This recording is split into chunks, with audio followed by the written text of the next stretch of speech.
بسم اللہ الرحمن الرحیم۔ جیسا کہ آپ جانتے ہیں کہ 10 رمضان المبارک کو امریکہ اور اسرائیل نے تہران پر حملہ کرتے ہوئے رہبر معظم انقلاب ولی امر مسلمین امام خامنئی کو شہید کر دیا، جس کے بعد پوری دنیا میں مستضعفین جہان، اہل تشیع کے علاوہ تمام اہل سنت اور حتیٰ کہ جو غیر مسلم طبقہ ہے اس کے درمیان بھی غم و غصے کی ایک لہر دوڑ گئی۔ خطہ دوبارہ سے افراتفری کی صورتحال کا شکار ہو گیا۔ اس وقت خطے میں کسی کو سمجھ نہیں آ رہا کہ کیا ہونے جا رہا ہے۔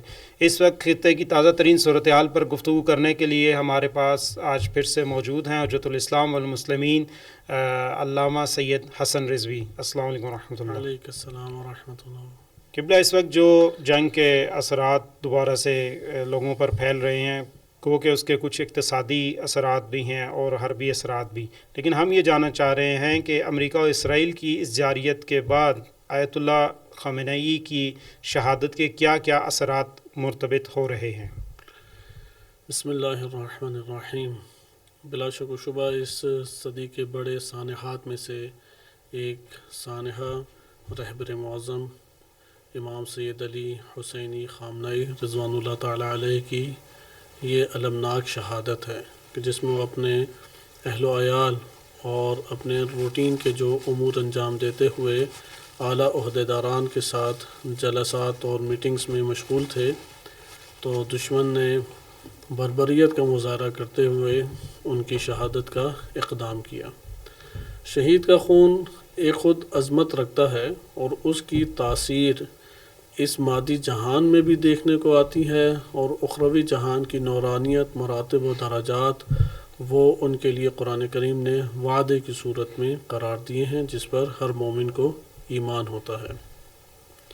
رہبر معظم کی شخصیت عالمی سطح پہ مقبول شخصیت تھی، یعنی ان کی مدبریت اور ان کی بالخصوص شفقت، محبت اور ہمیشہ معقول اور انسانیت کی ترجمانی کرنے والا بیان وہ لوگوں کے دلوں میں اتر جایا کرتا تھا۔ لہٰذا آپ نے ملاحظہ کیا کہ رہبر معظم کی اس شہادت کا غم فقط عالم اسلام میں نہیں منایا گیا، بلکہ پوری دنیا میں لوگوں نے اس کے غم و غصے کو اپنے نفوس میں احساس کیا۔ خصوصاً اہل سنت میں جو سخت ترین طبقہ ہے، جیسے اہل حدیث، انہوں نے غائبانہ نماز جنازہ پڑھی۔ اہل خصوص سنت کے دیگر مکاتب فکر ہیں، انہوں نے شدید رنج و غصے کا اظہار کیا۔ پوری دنیا میں مختلف تظاہرات ہوئے، پاکستان کے اندر بھی یہ غم و غصے کی شدید لہر دوڑ پڑی۔ یہ خود تاثیر ہے اس شہید کے، عظیم شہید کی، اور ایک نفس زکیہ یعنی پاکیزہ ترین شخصیت کے اس نفس کی تاثیر ہے جو اللہ تعالیٰ نے لوگوں کے دلوں کے اندر قرار دی۔ ظاہری بات ہے کہ جتنی عظمت ایک ہستی کی ہوگی، اس کے اوپر حملہ کرنے والا اور اس کو شہادت کی سعادت تک پہنچانے والا بھی اتنا ہی شقی ہوگا۔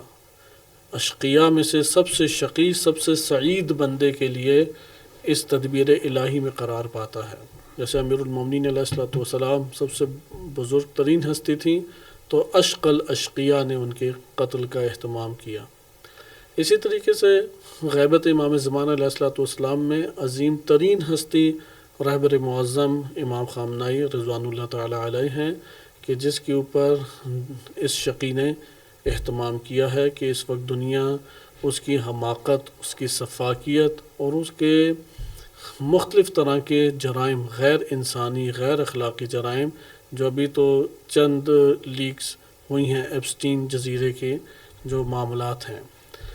تو بہرحال آپ نے ایک ملاحظہ یہاں پر محبت کا جو اظہار پوری دنیا میں ظاہر ہوا ہے، یہ محبت کا اظہار رہبر معظم کی ہستی کے بارے میں، اور خصوصاً مکتب تشیع کے خلاف جو زہریلا پروپیگنڈا اہل اسلام میں غیر مسلموں کے درمیان کیا گیا، اس میں ایسی مقبولیت کا اظہار خود ہی ان کے اس روحانی شخصیت کی ایک تاثیر ہے۔ دوسری طرف آئیں کہ انہوں نے جو اپنے موقف کو اپنی صداقت، استقامت اور شجاعت کے ساتھ ظاہر کیا ہے، اس نے پوری دنیا کو ششدر کر کے رکھ دیا۔ رہبر معظم دیگر لیڈران کی طرح وہ کوئی فرار کی راہ اختیار کر سکتے تھے. اچھا، اسی طرح سے اپنے سیکورٹی کے بہانے سے پوری کی پوری عوام کو جنگ میں دھکیل کے خود محفوظ مقامات پہ منتقل ہو سکتے تھے. یہ اسلامی تعلیمات کے مطابق لیڈر نہیں پھر کہلاتا. اگر ایسا لیڈر ہو کہ جو پوری جنگ میں دھکیل دے اور اپنے آپ کو صرف اور صرف ہمیشہ تمام خطرات سے باہر رکھے اور ایک قسم کا منقطع کر دے، تو یہ ایک قسم کے لیڈرشپ نہ ہوئی. مثلا نبی صلی اللہ علیہ وسلم یا جنگوں میں خود شریک ہوتے یا براہ راست اس کو لیڈ کر رہے ہوتے تھے. امیر المومنین علیہ الصلوۃ والسلام لیڈ کر رہے ہوتے تھے. ہاں، اس بات کا انکار نہیں ہے کہ ضروری نہیں ہے کہ میدان جنگ میں جو مورچہ لگا ہوا ہے اس مورچے میں جا کے ایک حاکم بیٹھے، ضروری نہیں ہے. حاکم کے لیے لازم ہے کہ وہ تدبیر کرے، لازم ہے کہ وہ حکمرانی کو اسلامی قوانین اور اسلامی حاکمیت کے دائرے میں انجام دے. تو رہبر معظم اس کے مطابق اپنے اس جو دفتر ہے یا ان کا جو آفس ہے اس میں اپنے ان روٹین کے امور کو انجام دے رہے تھے اور کسی قسم کی ان کی دھمکیوں کی پرواہ نہیں کی، طرح طرح کے پریشر ڈالنے کی کوشش کی. لہذا یہ دوسری تاثیر ہے کہ امریکہ کے خلاف پوری دنیا میں ایک جرت، استقامت اور شجاعت کا جو جذبہ پیدا ہوا ہے وہ اس خون کی ہمارے سامنے تاثیر کی صورت میں سامنے آتا ہے. میں اسی حوالے سے ایک فنون لطیفہ سے تعلق رکھنے والے ایک شخص کا ایک جو تھا سوشل میڈیا پر ایک پوسٹ پڑھ رہا تھا، تو وہ وہاں پہ اپنا اظہار کر رہے تھے رہبر کے ساتھ ہمدردی کا. وہ یہ کہہ رہے تھے کہ جب میں پڑھتا تھا کربلا کی تاریخ کو یا سنتا تھا دیگر مفکرین سے، علماء سے اور جو ذاکرین ہیں ان سے، تو یہ بات سمجھ نہیں آتی تھی کہ کیسے نواسۂ رسول امام حسین علیہ السلام ایک سمت ہیں اور تمام عالم اسلام جو ہے وہ ان کے خلاف ہے اور کوئی ان کی مدد نہیں کر رہا. تو آج جو رہبر کی شخصیت ہے انہوں نے اس بات کی عملی تصویر پیش کی کہ کس طرح وہ حق پہ ڈٹے رہے اور سارا عالم اسلام جو ہے اس وقت وہ امریکی اور صینی پنجوں میں کھیل رہا ہے.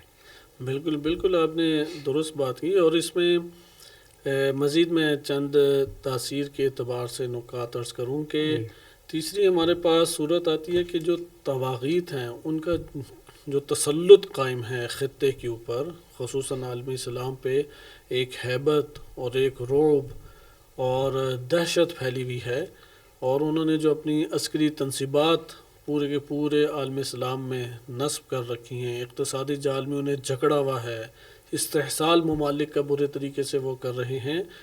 اس تمام استعماریت اور استکباریت کے مقابلے میں اس خون کی تاثیر دیکھیں کہ پورے کے پورے استعمار کے اس وجود میں ایک لرزہ پیدا ہو گیا. صرف اور صرف اس کا رعب اور دہشت ختم نہیں ہوئی، ایک اس کے خلاف شدید نفرت کی سینوں کے اندر ایک جذبہ اٹھ پڑا ہے. دوسری طرف اس کی ساری عسکری تنصیبات وہ ایران کی اس میزائل حملوں کی زد میں آئی ہیں، اور دوسری طرف اقتصادی نقصان وہ تو اس ٹائم قابل شمار نہیں ہو رہا، اس قدر زیادہ اقتصادی نقصان ہو رہا ہے. آپ دیکھ رہے ہیں ڈالر نیچے گرتا چلا جا رہا ہے، سونا بھی نیچے گرتا چلا جا رہا ہے، تیل کی قیمتیں اوپر جا رہی ہیں. ممالک اس ٹائم غذائی قلت کی طرف بڑھ گئی ہیں. کہ جو ریجنل کنٹریز ہیں، یہ تازہ آپ مختلف، چونکہ پاکستان ان ممالک میں شمار ہوتا ہے جہاں پہ خلیجی ممالک میں زیادہ افراد کام کی غرض سے گئے ہوئے ہیں، تو ان سے جو رابطہ کر رہے ہیں وہاں پہ جو ایک شاہانہ زندگی بسر کرتا تھا اس ٹائم وہ متوسط درجے سے نیچے اتر آ چکا ہے. یعنی اس کے لیے گوشت خریدنے کے وسائل ختم ہو چکے ہیں، اس قدر مہنگا ہو گیا ہے. عام روزمرہ کی زندگی کی جو چیزیں ہیں وہ خریدنا مشکل ہو چکا ہے. یہ در حقیقت امریکہ کی طرف اس کی بازگشت جاتی ہے. یعنی امریکہ کی سازش اور امریکہ کے جو منفی اثرات خطے میں تھے وہ مزید آشکار ہو رہے ہیں. مثال کے طور پہ اس ٹائم ہر سوچنے والا ذہن یہ سوال اپنے نفس میں محسوس کر رہا ہے، آخر ان اسلامی ممالک نے امریکہ کو کیوں اڈے دیے؟ ایران کو بھی دے سکتا تھا، پاکستان کو بھی تو دے سکتا تھا. پاکستان کی افواج ان کی بہترین حفاظت کرنے کے لیے آمادگی رکھتی ہیں، اتنی قوت رکھتی ہیں. سرمایہ کاری کے لیے عالم اسلام کے کاروباری طبقے کو کیوں استعمال نہیں کیا جاتا؟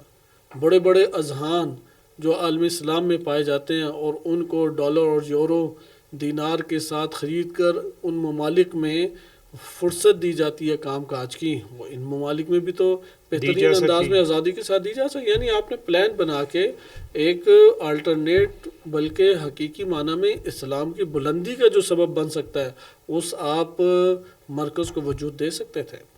لہٰذا یہاں پر امریکی تنصیبات کا ہونا اور ان تنصیبات کے ذریعے سے ایران کے اوپر حملہ، رہبر معظم کے اوپر حملہ، یہ خود اس بات کی دعوت دیتا ہے کہ یہاں پہ دشمن کے ان بدترین عناصر کو تباہ و برباد کیا جائے. لہذا خود یہ ایک قدم جو اٹھ رہا ہے اس میں اندر سے ان عرب ممالک ہی کا فائدہ ہے، امت اسلامیہ کا فائدہ، اور سارے محسوس کر رہے ہیں. اس لیے آپ دیکھیں ایران کے جو حملے ہو رہے ہیں اس میں امت اسلامیہ یکجا ہمیں نظر آ رہی ہے، یکجا بھی ہو رہی ہے. دوسرا ہمارے جو ممالک ہیں ان کے اندر ایک تطہیر کا عمل سامنے آ رہا ہے. بعض ایسی بھی خبریں ہیں کہ عرب ممالک خود چاہ رہے ہیں کہ جو امریکی اڈے ہیں ان کو نشانہ بنایا جائے، ہمیں کوئی مسئلہ نہیں، کیونکہ وہ خود بھی یہ چاہتے ہیں کہ اب یہ لوگ یہاں سے چلے جائیں. جی بالکل ایسا ہی ہے کہ چونکہ امریکہ کی اقتصاد اور اس عسکری جو تنصیبات لگی ہوئی ہیں اس نے پوری امت اسلامیہ کو شدید ترین ایک فقر اور ظلمت کے دائرے میں رکھا ہوا ہے. لہٰذا یہ شہید بزرگوار کی ایک برکت اور تاثیر ہے کہ خطے کے اندر امریکی تسلط اس کے خاتمے کا آغاز بڑے پیمانے پہ شروع ہو گیا. اچھا اس میں ایک اور تاثیر کہ صہیونی یا یہ ریاست کاملاً تباہ و بربادی کے قریب پہنچ جائے گی یا اتنی ضعیف ہو جائے گی کہ اس کے اندر دوبارہ سر اٹھانے کی ہمت و جرت اس طریقے سے باقی نہیں رہے. ایران کے اندر جو دفاعی حلقے ہیں وہ بالخصوص اس نقطے کی جانب توجہ مرکوز کیے ہوئے ہیں، کیونکہ اکثر جو دفاعی تجزیہ نگار ہیں جب ان کو بھی سننے کا موقع ملتا ہے تو وہ یہی بات کرتے ہیں کہ مثلا حزب اللہ نے، بے شک ان کے پاس دفاعی سسٹم بھی نہیں تھا، لیکن اس کے باوجود 2006 میں اتنی مزاحمت کی ہے اسرائیل کے ساتھ کہ اسرائیل نے دوبارہ 2024 میں جا کے سوچا ہے کہ وہ حزب اللہ کے خلاف کارروائی کرے یا حملہ کرے، حالانکہ بارڈر بھی ساتھ ملتا ہے، لیکن اتنی انہوں نے دھاک بٹھا لی کہ اسرائیل کو لگا کہ اتنی جلدی ان پہ حملہ اس نے نہیں کیا. تو یہ بھی چاہ رہے ہیں کہ اتنا شدید حملہ کریں، مزید اس کا نقصان کریں کہ وہ آئندہ جو ہے ہماری 4-5 دہائیاں ان کا انشورنس ہو جائے کہ یہ دوبارہ حملے کی جانب نہ آئے. بالکل ایسا ہے کہ یہ ایک ایسا درندہ ہے کہ اس درندے کو یا ختم کیا جائے یا اس قدر ضعیف کیا جائے کہ دوبارہ کسی عالم اسلام یا امت اسلامیہ کے بچے پہ، کسی بوڑھے پہ، کسی خاتون پہ، فرد پہ یہ دوبارہ سے جرت نہ کر سکے. لہٰذا اس میں آخری نقطہ میں، کیونکہ تاثیر شہید وہ ایک وسیع ٹاپک بن جاتا ہے، آخری نقطہ میں اس میں عرض کرنا چاہوں گا کہ ہم نے ترتیب سے چند نکات دیکھے کہ شہید رہبر معظم ان کے خون کی تاثیر میں ہمارے سامنے کیا نتائج آشکار ہوئے کہ امت میں ایک وحدت، وہ وحدت جس کو رہبر معظم نے اپنی زندگی بھر مختلف طریقوں سے ایجاد کرنے کی زحمت اور کوشش کی، اپنے بیانات میں بار بار بیان کیا، اس وحدت کا ہم عنصر معاشرے کے اندر عالم اسلام میں واضح دیکھتے ہیں. کوئی فلسطینی ہے، کوئی عراقی ہے، پاکستانی ہے، ہندی ہے، افغانی ہے، جو بھی ہے وہ رہبر معظم کی اس رہبریت کو اور ان کی ولایت اور ان کی اپنے وجود کے اندر محبت کا ایک احساس وہ پا رہا تھا. اس لیے آپ دیکھیں گے کہ دیوبند ہو یا بریلوی ہو، اہل حدیث ہو یا شیعہ ہو، ہر کوئی رہبر معظم کی اس مظلومانہ شہادت کے اوپر غمگین اور حزین ہمیں دکھائی دیتا ہے. اور اس کا ایک ہی موقف ہے کہ امریکہ کے تمام کی تمام ان تنصیبات کو اڑایا جائے اور صہیونی ناجائز ریاضت کا خاتمہ کیا جائے. مختلف جگہوں پہ دعائیں ہو رہی ہیں اور یہ دشمن کی حماقتوں میں سے ایک حماقت ہے کہ اس نے انتخاب ماہ مبارک رمضان میں کیا. لہٰذا انشاءاللہ اللہ سبحانہ وتعالی اس ماہ مبارک رمضان کی برکت سے اور مسلمان جو اس ماہ مبارک میں عبادات انجام دیتے ہوئے گڑ گڑا کے اللہ تعالیٰ کی بارگاہ میں ان شیاطین کے خاتمے کی دعا کر رہے ہیں، اللہ تعالیٰ اسی ماہ مبارک میں ہمیں یہ منظر دکھائے گا کہ یہ ان کی دعائیں قبول ہوئی ہیں انشاءاللہ. اچھا قبلہ، اس وقت جو ہے جنگ کو تقریباً 10 روز گزر چکے ہیں اور ہم آئے روز دیکھ رہے ہیں کہ اگر امریکہ یا جو صہیونی رژیم ہے وہ ایران پر حملے کرتی ہیں، مثلا ان کی آئل ریفائنری کو نشانہ بناتی تو یہ ان کی آئل ریفائنری کو نشانہ بناتے ہیں، یا مثلا وہ جو ہی حملہ کرتے ہیں تو اب وہ پہلے کی طرح نہیں، ماضی کی طرح نہیں کہ وعدہ صادق 2 3 یا اس سے پہلے جو ایک ہوا تھا تھوڑے سے وقفے کے بعد، ابھی فوراً جو ہی وہ جاریت کرتے ہیں ایران کے خلاف، یہ اسی لمحے، یعنی ابھی ان کے جہاز بمباری کر کے واپس ہی جا رہے ہوتے ہیں تو یہ فوراً جو ہے ان کے میزائل تل ابیب پر پہنچ چکے ہوتے ہیں، یا جو انہوں نے ان کے جو اہداف ہیں، انہوں نے جو ان کو ٹھکانوں کو نشانہ بنانا ہے، جو پہلے سے انہوں نے فہرست تیار کی ہوئی ہے، تو وہ فوراً ان کو نشانہ بنانا شروع کر دیتے ہیں۔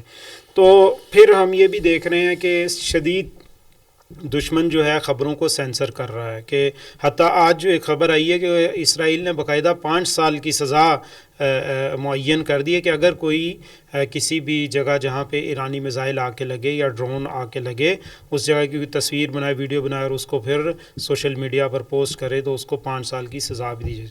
اب اس سارے معاملے میں کہ جب خبریں بالکل سینسر ہیں، ایران کی جانب سے بھی، ان کی طرف سے بھی بالکل حملے ہو رہے ہیں، لیکن دوسری جانب جو ایران کی جانب سے حملے ہیں ان سے جو نقصان ہو رہے ہیں وہ اندازے کے قابل نہیں ہے، یعنی اس قدر نقصان ہو رہا ہے۔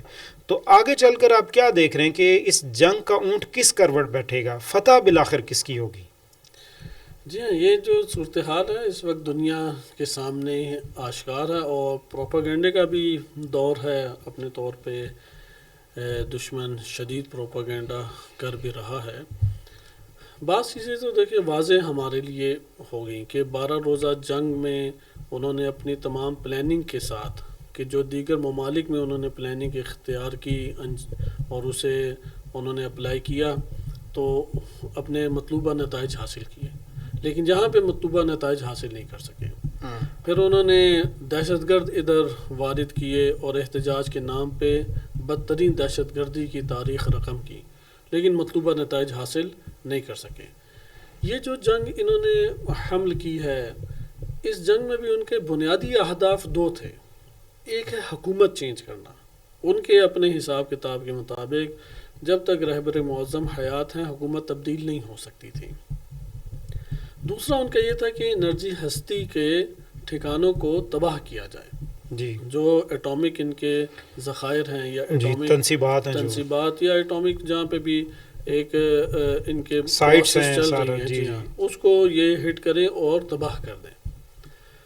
اس کے لیے سب سے پہلے انہوں نے پھر یہ نتیجہ نکالا کہ رہبر معظم کے اوپر حملہ کیا جائے اور یہاں پہ دوبارہ دہشت گرد اور مختلف لشکروں کو داخل کر کے اندرونی جنگ میں انہیں مشغول کیا جائے۔ اس ٹائم ایران ایک نئی تاریخ عالم اسلام کے ان 1400 سالوں میں رقم کر رہا ہے۔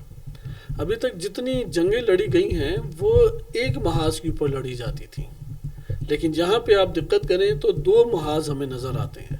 جی ہاں، ایک طرف بیرونی محاذ ہے کہ دشمن نے بیرونی طور پہ شدید حملے کیے ہوئے ہیں، اور ایک ہمارے پاس ہے اندرونی محاذ جو کہ دہشت گرد اور مختلف لشکر اور مختلف طرح کے یہاں پہ نیشنلسٹ جماعتیں موجود ہیں جو خونخوار اور شفاق جماعتیں آ کے قتل و غارت کرنا چاہتی ہیں، انتہا پسند قوتیں جو ملک کو انتہا پسند قوتیں ہیں یا باغیانہ آپ عناصر کہہ سکتے ہیں، وہ موجود ہیں، اور اس کا پہلے ایک بڑا نقصان ایران برداشت کر چکا ہے۔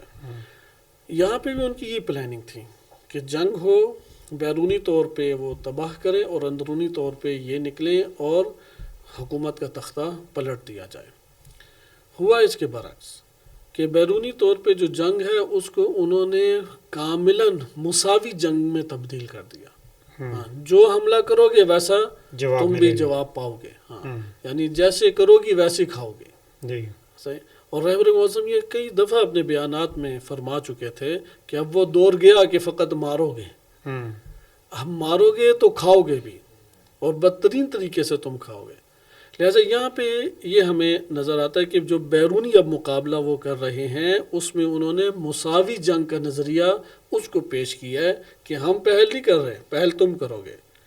اگر تم نے اٹیک کیے ہیں ہمارے اوپر اور ہمارے آفیسرز اور جو ایک برسر اقتدار ہیں ہمارے پاس برس اقتدار جو عہدیدار ہیں ان کو ہٹ کیا ہے، تو اس کے جواب میں ایران بھی اب اسی طریقے سے ہٹ کرے ابھی گا۔ خبریں آ رہی ہیں کچھ جو ہیں اسرائیلی وزراء میں سے وزیر داخلہ کی شاید چل رہی ہے اتمار بن گویر کے مرنے کی خبر چل رہی ہے، جس کو انہوں نے کہا کہ کار حادثے میں جو ہے وہ بن گوئر کا کل جان سے سے چل دھو رہی ہے۔ بیٹھا ہے، جی لیکن جو سوشل میڈیا پہ بیٹھے ہوئے لوگ وہ کہتے ہیں یہ ایرانی میزائل حملے میں جی مرا ہے۔ اسی طرح نیتن یاہو کے بھائی کا چل رہا ہے کہ جی جی۔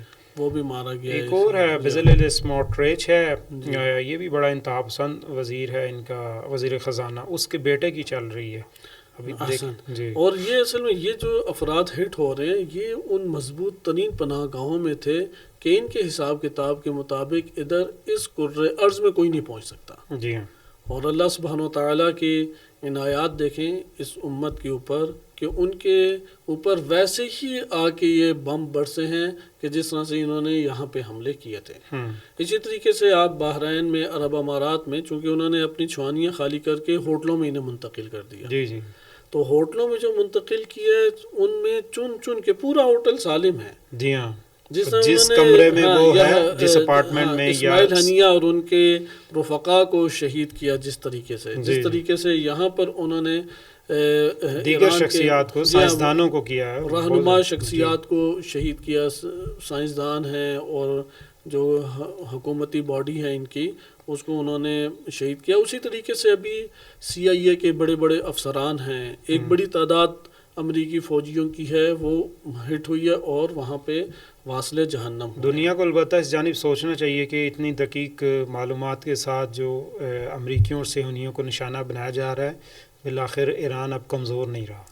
جی ہاں، اس میں تو عرض کیا کہ یہ جو اصل اتحاد، یعنی اس میں جو میں ایک تجزیہ قرآن اور آیات کریمہ اور روایات کی روشنی میں بھی عرض کرنا چاہوں گا، اس کے اوپر آخر میں اشارہ کیا جائے گا کہ اصل قوت ہے ایمان اور وحدت اور استقامت کی۔ ہاں، یہ تین وہ عنوان ہیں کہ رہبران اسلام، قرآن اور احادیث بار بار اس کو بیان کرتے رہے۔ اول چیز ایمان ہے، اللہ کے وعدوں پر ایمان، اللہ سبحانہ و تعالیٰ کی ذات کے اوپر ایمان، اس کی ربوبیت کے اوپر ایمان۔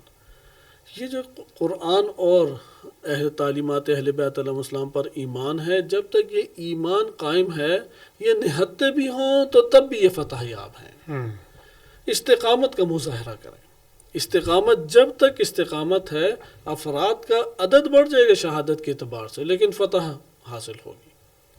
اسی طریقے سے وحدت ضروری ہے، تفرقہ برباد کرتا ہے۔ مثلا انہوں نے وحدت کو توڑنے کے سارے حربے ابھی استعمال کر لیا۔ آپ نے تازہ دیکھا کہ ٹرمپ، خدا اسے واصل جہنم فرمائے، اس نے اور کہا کہ ہم لسٹ جاری کر دیں گے کہ جنہوں نے ہم سے پیسے لیے ہیں۔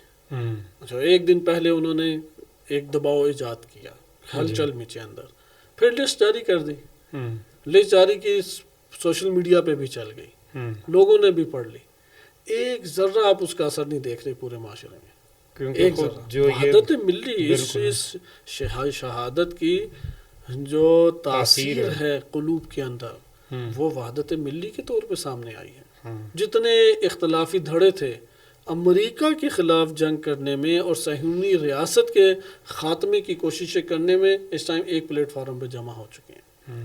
لہٰذا یہ آپ نے ملاحظہ کیا۔ بہرحال ان دو محاذوں کی میں ایک دو نکات ذکر کر دوں کہ اسٹریٹجی کے طور پہ کیا ایران سے حملہ آور کاروائیاں ہو رہی ہیں، کہ انہوں نے جوابی کارروائی رکھی۔ انہوں نے کہا کہ اگر عسکری تنصیبات کو ہٹ کرو گے، ہم بھی عسکری تنصیبات کے اوپر آئیں گے۔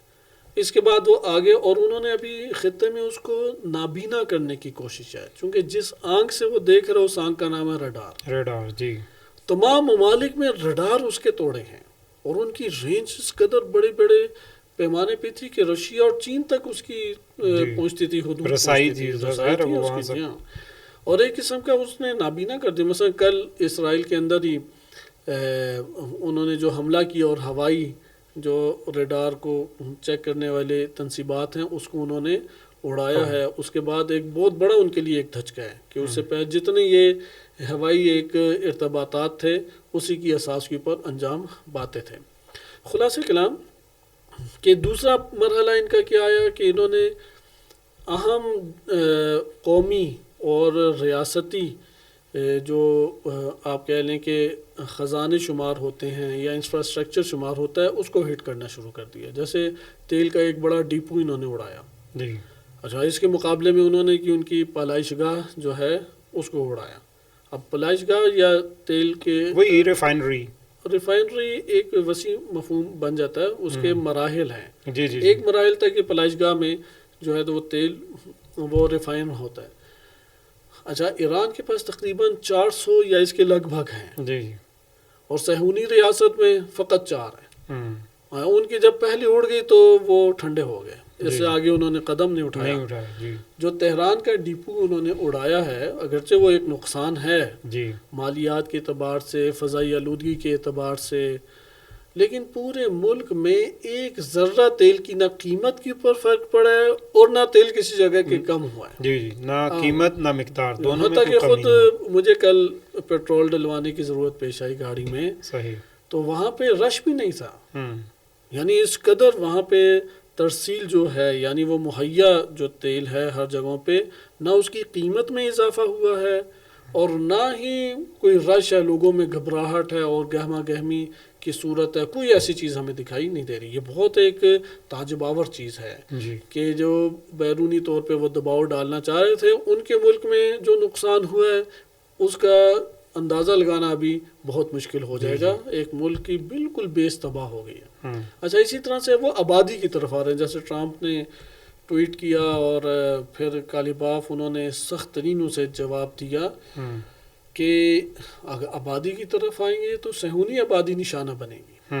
ان کی بھی آبادی ان کے سامنے ہے. ابھی تو وہ اس قدر کمزور ہو چکے ہیں کہ ایک اکیلا میزائل چلتا ہے ایران سے اور وہ بھی جا کے اپنے ہدف کو لگتا ہے. جی جی. ابھی حزب اللہ چلاتی ہے میزائل، وہ جا کے اپنے ہدف کو ملتا ہے اور وہ حیفا جا کے گرتا ہے. بلکہ آپ کو بھی بتاؤں ابھی تھوڑی دیر پہلے حزب اللہ نے باقاعدہ اسرائیل کا خود جو اپنا لوکل ریڈار سسٹم تھا اس کو بھی نشانہ بنایا اور سارا تباہ کر دیا. اب یہ جو آپ ملاحظہ کر رہے ہیں یہ اب دیکھیں کہ اسے کہتے ہیں کہ برابری یا مساوی جنگ کا ایک نظریہ کہ جس پہ آ کے وہ کسی پہلو سے بھی پیچھے نہیں ہٹ پا رہے. اچھا اب آ جائیں ہم داخلی طور پہ، چونکہ انہوں نے حکومت کو چینج کرنا تھا جسے وہ اپنی اصطلاح میں رجیم چینج کہتے ہیں. جی. ایک مناسب لفظ نہیں ہے اس لیے اس لفظ کو میں زیادہ نہیں بول رہا. حکومت کو تبدیل کرنا وہ چاہتے تھے. حکومت تبدیل عوامی تائید کے بغیر نہیں ہوتی. انہوں نے عوامی تائید کے لیے جو اپنے پالتو مزدور رکھے ہوئے تھے اور دہشت گرد اور صفاق عناصر رکھے ہوئے تھے اس کو بھگایا ہے عوام نے. اس وقت پوری دنیا میں جہاں پہ بھی جنگ ہوتی ہے اور اس جگہ پہ صرف خدشہ بنتا ہے یا الارم بجتا ہے، لوگ پناہ گاہوں میں بھاگ جاتے ہیں. سڑکیں آپ کو سنسان نظر آئیں گی، مارکیٹیں آپ کو بند نظر آئیں گی، خوف کا ایک سہما ہوا سما آپ کو ہر جگہ نظر آئے گا. یہاں پہ تو آپ کو برعکس ایک نئی تاریخ ایران نے رقم کی ہے کہ سارے کے سارے افراد وہ رات کے ٹائم روڈوں پہ نظر آتے ہیں اور اس طرح سے جیسے ایک جشن اور ایک فتح کا عالم ہو، ایک جنگی حماسی وہاں پہ مداحیاں چل رہی ہیں. لوگ جوش اور ولولے سے امریکہ کے خلاف اپنی نفرت کا اظہار کر رہے ہیں، شہداء کی عزت و تکریم کا اپنے خراج تحسین پیش کر رہے ہیں. خواتین، چھوٹے چھوٹے بچے اپنے کوئی پیدل آ رہا ہے، کوئی بسوں پہ، کوئی گاڑیوں پہ، موٹر سائیکلوں پہ، اور امن و امان کی پورے ملک میں، صرف یہ ایک قم میں نہیں، صرف ایک یہ تہران میں نہیں، پورے کے پورے ایران میں مغرب کے بعد افطاری کے 1 گھنٹے کے بعد وہ سحری تک روڈوں کے اوپر لوگ نکلے تھے. حتیٰ کہ کتنے شہروں میں شب داری جو ہوئی ہے پچھلی اور آج بھی انشاءاللہ شب داری ہے، وہ روڈوں کے اوپر انجام پائی ہے.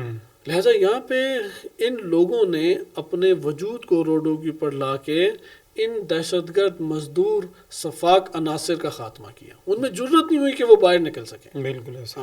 کیونکہ عوام تو یہ ہے کہ جو روڈوں پہ نظر آ رہی ہے، وہ قلیل ڈالر لے کے اپنے ضمیر اور اپنے وطن کو بیچنے والے افراد تو اس قوم کی ترجمانی نہیں کریں گے. بالکل ایسا. لہٰذا یہ جو جنگ داخلی جنگ ہے، داخلی جنگ ہمیشہ بیرونی جنگ سے سخت تر ہوتی ہے اور داخلی جنگ میں نقصان بہت بڑا ہوتا ہے جو شمار میں نہیں آ سکتا، چونکہ جانیں بہت بڑے پیمانے پہ تلف ہوتی ہیں اور اس کا اندازہ نہیں لگایا جا سکتا. گلی گلی محلے محلے قتل و غارت کی بھیڑ چڑھائے جاتے ہیں. لہٰذا یہاں پہ انہوں نے داخلی جنگ کو کاملاً ساکت کر دیا. اس کا مقابلہ اس جگہ پہ جو محاذ ہے اس میں چھوٹے چھوٹے بچے، جوان، مرد، خواتین، بوڑھے، یہ لوگ کر رہے ہیں اس ٹائم. مسجد کو انہوں نے مرکز بنایا. خیابانوں میں انہوں نے گزارش کی کہ آپ لوگ اپنے وجود کو ظاہر کرو. اس وقت پوری دنیا لائیو اس منظر کو ایران کے چینلز پہ دیکھ سکتی ہے کہ آپ جس شہر کا نام لیں، جس شہر کے، کیونکہ مختلف شہروں کے موجود ہیں چینلز، مثلا ٹیلی ویژن کے نام سے ہے، ٹیلی ویژن، اس میں وہ سبھی سارے چینلز آتے ہیں. آپ چینل دبائیں، ادھر کے پورے شہر کی گلیوں میں جو لوگ نکلے ہوئے ایک جگہ نہیں نکلتے، ہر علاقے میں، ہر بڑے محلے میں ان کا اپنا ایک اجتماع ہے. اس لیے ابھی آپ عرب امارات، قطر ہے، عربستان ہے اور بقیہ جگہوں پہ آپ حالات پوچھیں. ہمارے اپنے عزیز قطر میں تو وہ کل شب چل رہا تھا، انہوں نے کہا تھا کہ آپ گھر سے باہر نہ نکلیں کیونکہ آج پھر ایران کی جانب سے حملے کا خدشہ ہے. انہوں نے شدید تاکید کی ہے کہ گھروں کے اندر رہیں، اپنی پناہ گاہوں میں رہیں. سٹوروں کے اوپر ایک عجیب سا ہجوم ہمیں نظر آتا ہے. خوف اور سہمے ہوئے ایک ماحول میں لوگوں کی دبی ہوئی آوازیں ہیں. جرمانے دیکھیں انہوں نے رکھے ہوئے ہیں. اس ٹائم مثلا عرب امارات نے اعلان کیا کہ $600 ایک تصویر یا ویڈیو بھیجنے کے اوپر اس بندے کو جرمانہ دیا. اب یہاں پہ خود ان کے جو ہیں، جو ان سب کارروائیوں کو لیڈ کر رہے ہیں، جو سپاہ کے افراد ہیں یا مثلا مسلح افواج کی، انہوں نے تو باقاعدہ کہا کہ میدان جنگ جو ہے وہ ہمارے حوالے ہے اور جو ملک ہے یا اس کی جو داخلی حدود ہیں وہ آپ کے حوالے. اور عوام نے بہت گرم جوشی کے ساتھ اس بات کو لبیک کہا. اور حتیٰ کہ ایسے مناظر بھی ہیں کہ دعا ہو رہی ہے اور پیچھے صہیونی صفاقیت کا بھرپور میزائل پھٹا ہے. اور خاتون پوری دنیا میں علامت ہوتی ہے حساسیت کی، جو جلد خوف کا شکار ہوتی ہیں. اس نے اپنے اس صفحے سے بھی نظر نہیں اٹھائی. ہاں، وہ اسی طرح دعا پڑھ رہی ہے، شہید ہوتے ہیں شہید ہو جائیں، بم پھٹتے ہیں بم پھٹ جائیں. لہٰذا یہ جو جذبہ ہے، یہ جب تک جذبہ موجود ہے ایران کی فتح یقینی ہے. ابھی CNN میں امریکی سینیٹر کا جو کل بیان آیا ہے اور یہ مختلف سوشل میڈیا پہ چل بھی رہا ہے، اس نے واضح طور پہ یہ کہا ہے کہ ٹرمپ نے غیر قانونی جو جنگ مسلط کی ہے، غیر انسانی بھی ہے، غیر قانونی جو جنگ مسلط کی ہے اس میں شکست وہ کھا چکا ہے. نہ اس جگہ پہ حکومت تبدیل ہوئی، اور ایک بم گرا کے وہ جو ان کے ایٹامک سارے ذخائر کو تباہ کرنا چاہتے تھے ان میں سے ایک جگہ بھی نہیں وہ تباہ کر سکا. ایک مقام پر بھی اس کا حملہ کامیاب نہیں ہوا. اس لیے واضح طور پہ یہ جنگ میں شکست ہے. اور امریکہ جو ہے کتنے ملیاردها اور ٹریلین $، جو ہے وہ ابھی خسارت میں چلا گیا. اتنی بڑی ویتنام کے بعد پہلی جنگ ہے کہ جنازے امریکہ گئے ہیں. صہیونی ریاست اندر سے کاملاً کھوکھلی ہو چکی ہے. تو یہاں پہ اگر یہ وحدت ملی قائم رہی اور یہ ایمانی جذبہ قائم رہا اور عالم اسلام میں جو وحدت کے داعی ہیں اپنا وظیفہ انجام دیتے رہے اور دوبارہ ان کو اس سطح تک اٹھنے کی مہلت نہ دی جائے، یعنی جنگ بندی کے نام پہ دوبارہ یہ مہلت نہ پائے، تو ایران اور عالم اسلام اس موذی ترین صفاق درندے سے انشاءاللہ جلد نجات پا جائے گا انشاءاللہ. اچھا قبلہ، یہ میں تقریباً ہم اختتام کی جانب چلتے ہیں، لیکن اس سے پہلے میں ایک سوال رکھتا ہوں سامنے. ابھی حزب اللہ کی بات آئی. ہم نے مشاہدہ کیا کہ 12 روزہ جنگ کے بعد جو گزشتہ سال جون میں ایران پر مسلط کی گئی، یا اس سے پہلے جو حزب اللہ کی قربانیاں ہیں، یا ہم اس کو اگر زیادہ سمیٹ لیں تو شہید حسن نصر اللہ کی شہادت کے بعد دشمن یہ سمجھ رہا تھا کہ ہم نے حزب اللہ کو کمزور کر دیا ہے، ان کو دبا دیا ہے، اب ان میں اٹھنے کی ہمت نہیں ہے.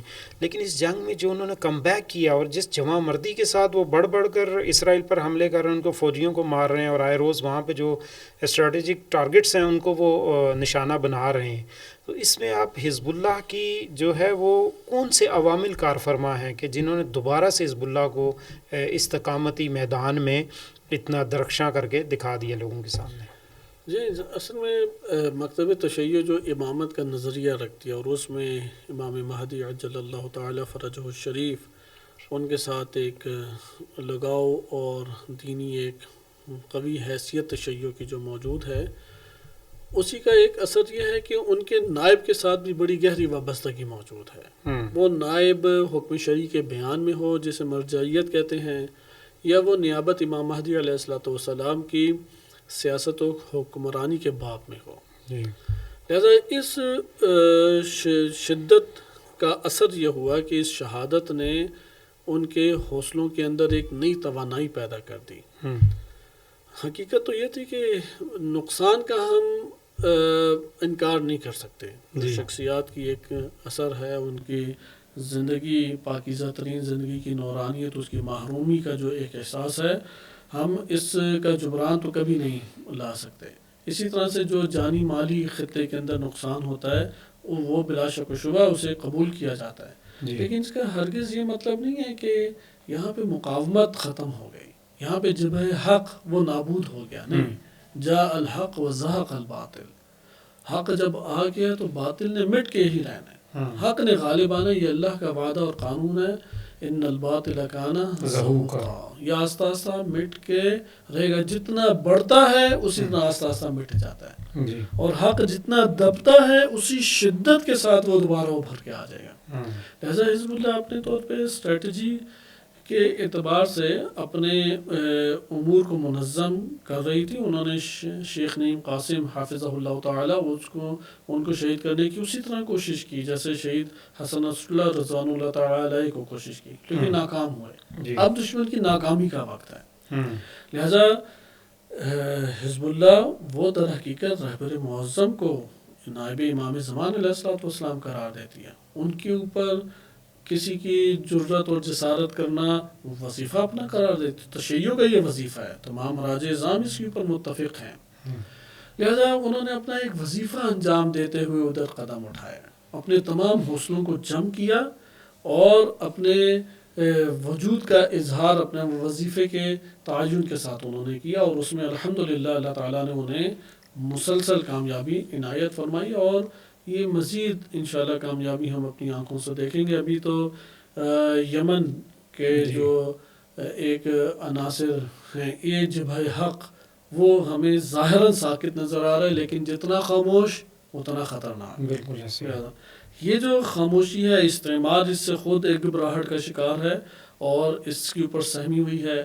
خصوصاً یہ تنگنائے ہرمز، اگر ادھر کوئی مسئلہ کوئی حل ڈھونڈ لیتا ہے تو باب مندر پہ ہی اپنا وظیفہ انجام دیں گے، جیسا کہ تجزیہ نگار بھی بار بار اسے کہہ رہے ہیں، اور خود یہ دشمن اس بات کو جانتا ہے. لہٰذا جبہہ حق اپنا کاملاً وظیفہ انجام دے رہا ہے. جیسے عراق میں انہوں نے آگے بڑھ کر حملے کی، اور آج کے دن بھی، کل رات بھی بڑی شدید انہوں نے امریکی جو چھانی ہے اور امریکی جو اڈے ہیں ان کے اوپر انہوں نے حملے کیے ہیں.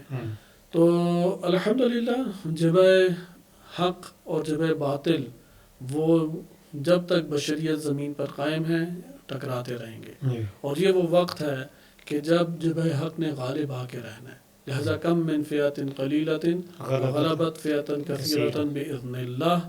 اس آیت کی عملی تفسیر کو مزید انشاءاللہ ہم آئندہ آنے والے دنوں میں مزید ابھر کر اور روشن طریقے سے ملاحظہ کریں گے.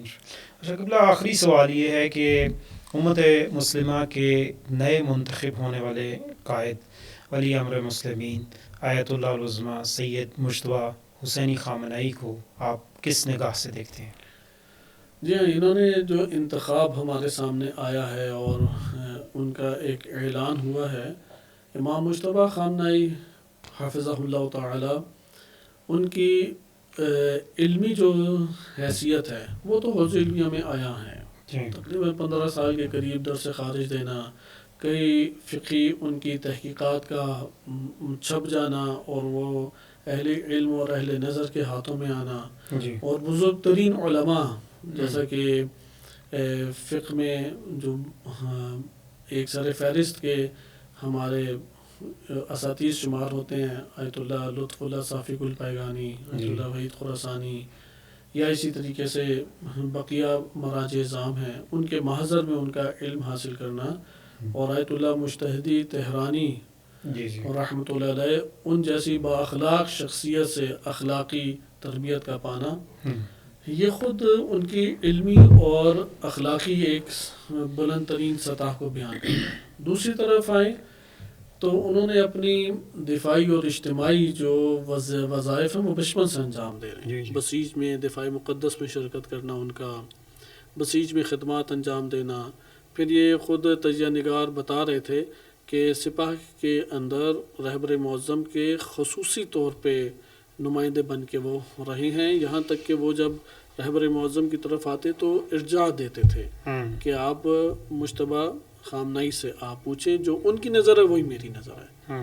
لہٰذا وہ جو سپاہ اور بعض اداری امور کو انجام دینا ہے اس کے اندر بہت ایک سلطہ اور ایک بہترین استطاعت رکھتے ہیں، اس کا تجربہ باقاعدہ موجود ہے. لہٰذا کیونکہ سب سے بڑا مسئلہ علمی دنیا کے ساتھ ساتھ اجتماعی دنیا میں آپ کی خدمت انجام دینا اور تجربات کی اساس کے اوپر آپ کا مسائل کو دیکھ لینا، اس میں فیصلے کی قوت کا ہونا، یہ بہت ایک اہم صفت ہے. ایک حاکم کے لیے اپنے اس علمی مراتب کے بعد ایک اہم ترین مسئلہ جو کم لوگوں میں یہ صلاحیت پائی جاتی ہے وہ صحیح فیصلے کی قوت کا ہونا ہے. اور اس ٹائم سب سے سازگار ترین اگر کوئی شخصیت تھی وہ امام مجتبیٰ خامنائی دامت ظلہ العالی ہی تھے. جیسے کہ اللہ تعالیٰ نے یہ تحفہ لیلۃ القدر میں امت کو عنایت فرمایا ہے، اور یہ نعرہ تو یہاں پر چل رہا ہے کہ ہم نے دست خداوند متعال کی اس قدرت کو آنکھوں سے دیکھا ہے کہ خامنائی دوبارہ جوان ہو گئے. لہٰذا اور یہ منظر دیکھیں گے ابھی یہ جو امریکی تجزیہ نگار CNN BBC وغیرہ پہ بیٹھے بیان کر رہے ہیں، اس میں سے ٹرمپ کی ایک اور ناکامی یہی بیان کر رہے ہیں کہ جس رہبر کو تم نے شہید کیا اس سے سخت ترین رہبر کو تم نے آ کے ہمارے اوپر مسلط کر دیا. امریکہ دشمنی میں اور معاملات کو انجام دینے کے اعتبار سے ایک جوان کو ہمارے اوپر آ کے تم نے مسلط کر دیا. لہذا جو ان کی جامعیت ہے علمی اعتبار سے اور ایک سیاسی اور اجتماعی فیصلوں کے اعتبار سے یا دفاعی خدمات انجام دینے کے اعتبار سے، مثلا آپ اس سے اندازہ لگائیں کہ ہمارے یہ دوستان بعض بیان کر رہے تھے جو سینئر علماء ہیں کہ وہ چند سال پہلے کی بات ہے، تقریباً 10-12 سال پہلے کی، ملاقات کے لیے رہبر معظم کے دفتر میں ان کے پاس گئے تو وہاں پہ جو چائے وغیرہ آئی تو اس کا بل انہوں نے اپنی جیب سے ادا کیا. دفتر رہبری میں چائے سب کے لیے پیش کی جاتی ہے، وہاں پہ اگر کوئی خمس جمع کرانے آتا ہے، کوئی سوال پوچھنے آتا ہے، جو وہاں پہ آتا ہے اس کے لیے چائے پیش کی جاتی ہے. لیکن اگر کوئی ان سے شخصی ملاقات کے لیے ادھر آئے تو شخصی ملاقات کا بل جو ہے وہ اپنی جیب سے دیتے ہیں. جن طلاب جن فلیٹس میں رہتے تھے وہ جب درس خارج ادھر دیا کرتے تھے، انہی فلیٹس میں سے ایک فلیٹ میں عام زندگی بسر کیا کرتے تھے. نہ کوئی بہت لمبا چوڑا ان کا گھر تھا اور نہ بڑا پروٹوکول تھا، نہ کوئی گارڈز کی لائنیں ان کے آس پاس موجود تھیں. لہٰذا یہ جو سادہ زندگی ہے اور امانت داری ہے، امانت داری میں ان کی بڑی شہرت ہے. جو اس ٹائم آس پاس کا حلقہ ہے جو پہچانتا ہے وہ ان کی علمی قابلیت، شجاعت اور مدبریت اور امانت داری، مالیات میں امانت داری اس کا بہت شدت سے قائل ہے. تو اس کو ہم یہ کہہ سکتے ہیں کہ اللہ سبحانہ وتعالی نے ایک تحفہ دیا ہے اس امت کو کہ یہ پرچم امام زمان علیہ الصلوۃ والسلام کے ہاتھوں میں انشاءاللہ تعالی امام مجتبیٰ خامنائی حافظہ اللہ تعالی وہ پہنچائیں، اور اپنا وظیفہ جو انجام ان کے کندھوں کی پر عائد ہوتا ہے غیبت امام زمان علیہ الصلوۃ والسلام میں، اس وظیفے سے بہترین طریقے سے امام مہدی علیہ السلام کے سامنے سرخر ہوں انشاءاللہ. جی ناظرین، آپ نے ہماری آج کی یہ گفتگو سنی. اب تک کے لیے اتنا ہی. دیجیے اجازت سید دانیال کو. اللہ نگہبان.